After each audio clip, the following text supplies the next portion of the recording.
সংঘমিত্রা ma'am নিজে 27/9/2024 একটা order pass করেছে যেটাকে রেকটিফাই করা হোক, কিন্তু তবুও নতুন রোস্টার নিয়ে এলো। আমি তো ফরওয়ার্ড বসেছিলাম সেই 9টা থেকে। আমি পুলিশ বাবুদেরকে বললাম, পুলিশ বাবুরা আমাকে তুলিয়ে দিচ্ছিলেন। আমি রীতিমতো জোর করে ওঠেনি। ওনারা কি প্ল্যান করছিলেন আমি জানি না। তো হয়তো আমাকে থানা তুলে নিয়ে যেত বা মোবাইলটা কেড়ে নিত, এরকম কিছু করছিল। দু একবার এসছে, রাত্রের দিকে 2 মিনিট করে দেখেছে কি করছে, চলে গেছে। আমি যে একজন ভারতের নাগরিক, আজকে মার্ডার হয়ে যেতে পারতাম। আমি চাকরিটা পেলে কি পরিবারটা ভালো থাকতো, পরিবারের মাঝে আমি থাকতাম। কিন্তু আমি মরে গেলে কি হবে? হয়তো একটু মা বাবা কষ্ট পাবে, হ্যাঁ আমার ছেলে চলে গেল। একজন তো প্রতিষ্ঠিত হবে, পরিবারটাতে অ্যাটলিস্ট বাঁচবে। ব্লাইন্ডদের ক্ষেত্রে আনরিজার্ভ, মানে ওখানে সবাই বসতে পারবে। তারপরে এইচ অর্থাৎ কানের সমস্যা, সেখানে সবাই বসতে পারবে। মাল্টিপল ডিসেবিলিটি, যারা মেন্টাল প্রবলেম তারাও সবাই বসতে পারবে। জেনারেল ওবিসি, এসটি ওবিসি সবাই। একমাত্র লোকোমোটিভ ডিসেবিলিটি আমাদের মতো যারা প্রতিবন্ধী তাদেরকে এসসি হতে হবে। তাহলে আমাকে কি এসসি সার্টিফিকেট দেবে? একেবারে কাল রাত থেকে আপনি এখানে রয়েছেন, যেমনটা বিভিন্ন ক্ষেত্রে জানা যাচ্ছে। কি হয়েছিল ঠিক আপনার সাথে, কেনই বা আজকে এখানে এসেছেন? 2019 সাল থেকে আমাদের যারা general OBC A, OBC B এবং এসসি যারা প্রতিবন্ধী রয়েছে লোকোমোটিভ ডিসেবিলিটি, তাদেরকে সম্পূর্ণভাবে বঞ্চিত করা রয়েছে। শুধুমাত্র এসসিদের জন্যই সংরক্ষণ রয়েছে। এই বিষয়ে আমরা বিভিন্ন ডিপার্টমেন্টে লেটার করেছি, কিন্তু কোনো সদুত্তর পাইনি। তাই আমরা 27 তারিখে এসেছিলাম, একটা আন্দোলন করেছিলাম। এখানে নওশাদ সিদ্দিকী আমাদেরকে বলেছিলেন আন্দোলনটা তুলে নিন, সঙ্গে আপনার শশীবাজার ম্যামের সঙ্গে আমাদেরকে সাক্ষাৎ করিয়ে দেবেন। নওশাদ সিদ্দিকী বলেছিলেন। আর তারপরে 1 তারিখে, এই মাসেরই 1 তারিখে দেখার কথা ছিল, কিন্তু সেটা দেখেনি। 2 তারিখে আমরা জোর করেই এসেছিলাম। স্যারও এসেছিল আমাদের সঙ্গে, কিন্তু ম্যাডাম ছিলেন না। ম্যাডাম কোনো একটা প্রতিবন্ধীদের প্রোগ্রামে গেছিলেন, প্রতিবন্ধীদেরকে বঞ্চিত করে আবার প্রতিবন্ধীদের প্রোগ্রামে গেছেন। মানে এটা তো রীতিমতো অভিনয় হচ্ছে আর কি। যাই হোক, তো সেদিনকে আমাদের সাথে সাক্ষাৎ হয়নি। তারপর আমরা ওনার অফিসে জমা দিলাম, বললাম যে আপনারা কতদূর কী করলেন এটা একটু আপডেট করুন। কারণ আমাদের 9 তারিখে ফর্ম ফিল আপের লাস্ট ডেট ছিল। আমি যেহেতু 2022 স্টেট পাস একজন ক্যান্ডিডেট, তাহলে আমি যেন সুযোগটা পাই। কিন্তু সেখানে 14 দিন হয়ে গেল, কোনো উত্তর দেয়নি। তারপর 15 তারিখে আমরা সেন্ট্রাল পার্কের ওখানে এসেছিলাম। ওখানে এসে আমাদেরকে পুলিশের সঙ্গে তো রীতিমতো ধস্তাধস্তি হয়েছিল।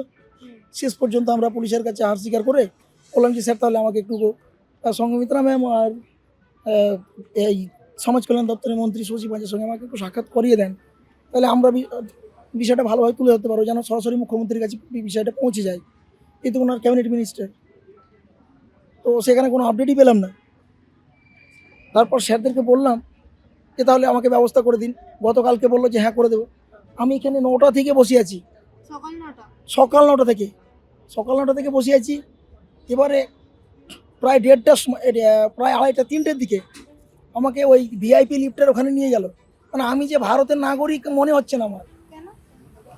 কেন ওটা কি ওনার প্রোটোকল? আমাকে তো অফিসে নিয়ে গিয়ে দেখা করার কথা। আমাকে ওই ভিআইপি লিফটের ওখানে উনি এসে সঙ্গে সঙ্গে বললেন হ্যাঁ আপনাকে তো বলেছিলাম সময় লাগবে। সময় কতদিন লাগবে? 19 সালে হয়েছে, 19 সালেই জানতে পেরেছি আমরা। 23 সাল থেকে একাধিক চিঠি লিখছি, প্রেসিডেন্টের অর্ডার আমার কাছে রয়েছে। এমনকি সংঘমিত্রা ম্যাম নিজে 27/9/2024 একটা অর্ডার পাস করেছে যেটাকে রেকটিফাই করা হোক, কিন্তু তবুও নতুন রোস্টার নিয়ে এলো। নতুন রোস্টারের সেম ভুল। কেন এই ভুল হবে? আজকে তো আমি প্রাইমারিতে বঞ্চিত হয়ে যাচ্ছি। 2019-এর ক্লার্কশিপ তো আমি 98 পেয়ে বেকার ঘুরে বেড়াচ্ছি, 93 পেয়ে চাকরি করছে। শুধু ওনাদের ভুল কেন? ওনারা পাপ করবেন, আমি সাজা ভোগ করবো কেন? আমি এই ভাগিদার হবে কেন? তাছাড়া আমাদের ট্যাক্সের টাকায় তাদেরকে বেতন দেওয়া হয়, তাহলে আমাদের হয়ে কাজ করবে, কেন করছে না? আমি আজকে সারা রাত বসেছিলাম এখানে, সারা রাত বসেছিলাম সেই 9টা থেকে। আমি পুলিশ বাবুদেরকে বললাম, পুলিশ বাবুরা আমাকে তুলিয়ে দিচ্ছিলেন। আমি রীতিমতো জোর করে ওঠেনি। ওনারা কি প্ল্যান করছিলেন আমি জানি না। তো হয়তো আমাকে থানা তুলে নিয়ে যেত বা মোবাইলটা কেড়ে নিত, এরকম কিছু করছিল। কিন্তু শেষ পর্যন্ত আমি কথা দিয়েছিলাম যে রাত্রিবেলায় কেউ আসবে না। আমি কথা দিচ্ছি, আমি সাদ্দাম হোসেন কথা দিচ্ছি, আমার কোনো ছেলে মেয়ে এখানে আসবে না রাত্রিবেলায়, আপনারা নিশ্চিন্ত থাকুন। বা একবার এসছে, রাত্রের দিকে 2 মিনিট করে দেখেছে কি করছে, চলে গেছে। আমি যে একজন ভারতের নাগরিক, আজকে মার্ডার হয়ে যেতে পারতাম। না, কোনো প্রোটেকশন দেয়নি। শুধু সহানুভূতি দেখিয়েছে। আপনি কি খাবার খেয়েছেন? আমি কি না খেয়ে থাকতে পারবো? আমাকে তো কিছু খেতে হবে। আর এই ঠান্ডাতে আমার গলা বসে গেল আজকে, আর তো 1-2 দিন থাকলে আমি অসুস্থ হয়ে যাব।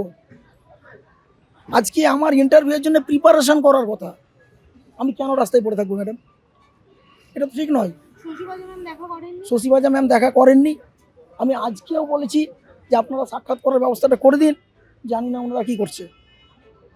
কিন্তু এরপরেও যদি সাক্ষাৎ না হয়, সাক্ষাৎ না হয় তাহলে আমি মুখ্যমন্ত্রীকে বলবো। কতদিন বসতে হবে? এখন যতদিন না হচ্ছে ততদিন তো আমাদেরকে রাস্তায় বসে থাকতে হবে, কিছু করার নাই। বিকাশ ভবনের সামনে এই ঠান্ডায় হ্যাঁ, ঠান্ডায় বসে থাকবো, এমনিতেই তো মরে গেছি। কিছু দায় হলে নেবেন এনারা? হ্যাঁ, তো সম্পূর্ণ দায়ী কেন? অন্যান্য জায়গায় তো পরিবারের একজন মারা গেছে, আরেকজনকে চাকরি দিচ্ছে।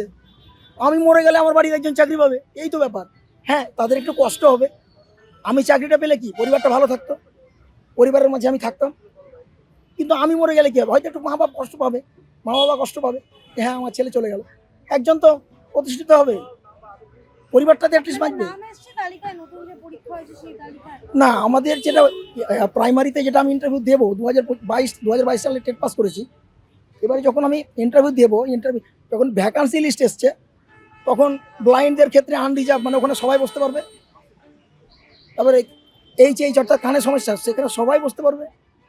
মাল্টিপল ডিসেবিলিটি, যারা মেন্টাল প্রবলেম তারাও সবাই বসতে পারবে, জেনারেল ওবিসি এসটি ওবিসি সবাই। একমাত্র লোকোমোটর ডিসেবিলিটি আমাদের মতো যারা প্রতিবন্ধী তাদেরকে এসসি হতে হবে। তাহলে আমাকে কি এসসি সার্টিফিকেট দেবে? আর আমি ভাবে নেবো কেন? আমি একজন হবু শিক্ষক, আমি তো অবৈধ কাজ করবো না। তাহলে এইভাবে আমাদেরকে বঞ্চিত করা হচ্ছে। কোন আইন বলে বঞ্চিত করা হলো? 280 এমপি নোটিশটা তো অবৈধ। আজকে 19 সাল থেকে 25 সাল পর্যন্ত 100 পয়েন্ট রোস্টারটা ভুল। সব চাকরি তো আজকে প্রশ্নের মুখে। আমরা যাবো কোথায়? আমি ডব্লিউবিসিএস প্রিলিমসে 2022-এ 117 পেয়েছি। 83 পেয়ে এসসিএলডি কাট অফ ক্লিয়ার করে চাকরি করছে মেন দিয়ে। আমি বঞ্চিত হবো কেন? এভাবে যদি বঞ্চনা হতে থাকি, আমার বয়সটা তো থেমে নাই, বয়স তো চলছে। বাবা মা কতদিন চালাবে? আজকে ছেড়ে দিয়েছে, যা রাস্তায় পড়লে মরগা, বাড়িতে আসতে হবে না, রাস্তায় আছি। হ্যাঁ, আরো একজনের ক্ষতি হচ্ছে, আমার সঙ্গে এসছে তার ক্ষতি হচ্ছে। আজকে যদি আমরা দুজনে মারা যাই তাহলে তো পরিবারটা ভেসে যাবে। আজকে তো আমাকে ডেঙ্গু ম্যালেরিয়া হয়ে যেতে পারে, তাই না? আমি সারা রাত এখানে বসে আছি, কেন এইসব করবেন? আমি তো বলি না আমাকে ডেকে চাকরি দিন। হ্যাঁ, আমাকে যদি বলে যে এখানে বিকাশ ভবনের সামনে আপনি সুসাইড করুন, সমস্যা নাই, আমি করে দেবো। বাড়ির একজন তো চাকরি পাবে, ফ্যামিলি তো বেঁচে যাবে আমার। বাঁচার ইচ্ছাটাই তো হারিয়ে যাচ্ছে, যাবো কোথায়?